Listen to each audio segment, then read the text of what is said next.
Welcome to the Defense and Aerospace Report. I'm Vago Muradian here at the Association of the United States Army's annual meeting and trade show in Washington, D.C. Our coverage here is sponsored by AM General, Elbit Systems of America, General Motors Hydrotech, L3 Technologies, and Leonardo DRS. And we are over here at the Leonardo DRS stand to talk to Mike Coulter, who's the Senior Vice President for Business Development here at Leonardo DRS. New on the job. Mike, congratulations and thanks very much for the time. Thanks for the time, Vago. Appreciate it. Big news of the show was the United States Army decision to go ahead with fitting the trophy system. You guys are partnered with Rafael, Israel's Rafael, on that system, and that's an active protection system. It's going to go on M1 tanks, a brigade worth of it. We talked to General Bassett yesterday. Talk to us a little bit about what the program means for you guys, the kind of opportunities it opens, because it wasn't really a competition, but it sort of sets up a competition. So tell us what that means for you guys and what's next. Yeah, so there's a lot exciting about the trophy. So let me back up and say, for Leonardo DRS, the Army's been our core business for a long time. They're our core customer. And we really enjoy the opportunity to work with that customer to find the right solutions. On trophy, they came to us in a very non-standard way where we talked about what the requirements were. We found that we had some of the pieces needed to address their gap, but we didn't have all of them. So we partnered with Rafael, and Rafael has world-leading technology, combat-proven, and with that partnership, working with the Army, we were able to provide a solution that is going to get active protection systems on tanks in Europe immediately. And roughly how many ship sets, how long does that effort last? And then what does it set up for the future as, because from an Israeli context, Trophy goes on a lot more systems than just the tank. There is a little bit of a competition that's emerging there because there are various different systems for Stryker, et cetera. Talk to us a little bit about sort of, how many ship sets and then what comes after that. Yeah. So what the Army announced yesterday was one brigade, so that's about 100 systems. So we're working that immediately. The chief has asked us to figure out how we can get that into the field as soon as possible. So we're now in conversations with the Army about how we do that and what the timeline looks like. After that, then the conversation becomes what's the follow-on. So the other piece the Army announced yesterday was that there are 2 other systems still being evaluated on other vehicles. And the question then becomes, is Trophy a valid system for those systems as well? So that will be the next conversation. What are some of the other things you guys are highlighting here? Because you have a whole range of technology that you guys are displaying. What are some of the other priority programs you guys are pursuing? So as far as priority programs go, I think probably the most important thing for us right now is the follow-on to the mobile family of computing systems, what we call MFOX. So the MFOX 2 RFP is out. We are expecting to respond to that later this month, and that's our core business. So we are the incumbent. We have proven that technology already. We've done some things with MFOX 2 that we think the customer has asked us to do, most notably probably cyber. They're very concerned about the cyber piece, so we have done that already. So we believe we have a ready system for MFOX. Other than that, we have some great programs. As you know, we continue to be a global leader in the EOIR space with our thermal weapon sights and sensors on that side. So that's, I would highlight that. Probably the one other that I might highlight based on our trophy conversation is our counter UAS system. So much like we did with General Bassett, with the other program manager, we said, what was your problem there? And we worked in that case with Moog and came forward with a counter UAS system, which is again a non-traditional procurement where they showed us a requirement. We worked to find not just the Leonardo piece, but the global leading technology on that, and we found Moog. So now we are situated very well to have counter UAS systems with the U.S. Army very shortly. Served in the Navy, but also worked in the Pentagon at a very high level.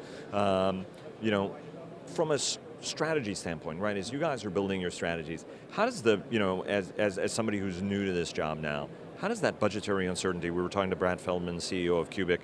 He said, Vago, there have been 31 CRs, not that I've been counting.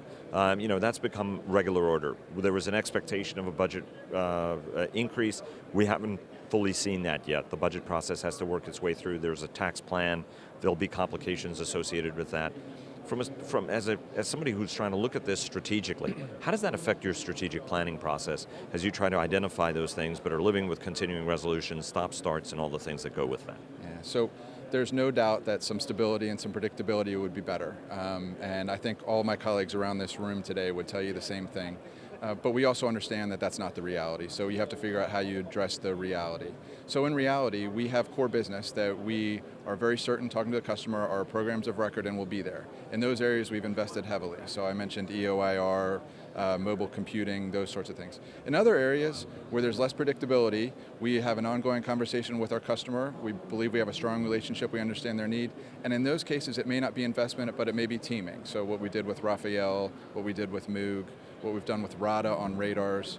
In those cases we're able to address the Army's need with a little less predictability and investment. What are some, as part of the BD function, you're also on the lookout for other businesses. It's a little bit of an M&A environment. What are some of the things that you see here in some of the deals that we've seen? We've seen Orbital, ATK, and Northrop. We've seen Boeing very aggressively move into the small unmanned space. They made the deal with Aurora Flight Sciences recently.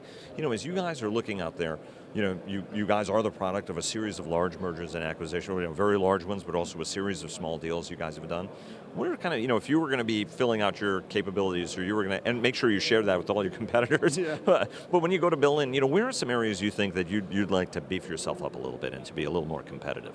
Yeah, so I'm not sure I'm going to tip my hand on the competition. What I will say is that when once acquired by Finmeccanica, DRS had a period where we did not do a lot of mergers. We've come out of that. We've shown this is our third consecutive year of growth, and we've taken that growth and investment and combined with some divestitures of less performing businesses, and are now reinvesting that. So our acquisition earlier this year of Daylight Solutions, very exciting with really neat quantum cascade laser technology. So those are the sorts of things we're looking for, where that technology partnered with our current EOIR business now allows us to provide systems to the US military. So those sorts of synergistic opportunities is where we'd be looking without tipping our hand too much. And one last question. Do any of, there's a lot of talk, the administration is working on its view of Buy American. I know there's been a very robust debate in the cabinet about that, about whether, whether on steel, on tariffs, on any of this other stuff. Is that, as a very American company, but, with an Italian owner, any concern on your part with how that could evolve, when, it's a company that's producing jobs in the United States ultimately, but some competitors always try to take advantage of that fact. We've heard about that a little bit in the TX, the trainer competition.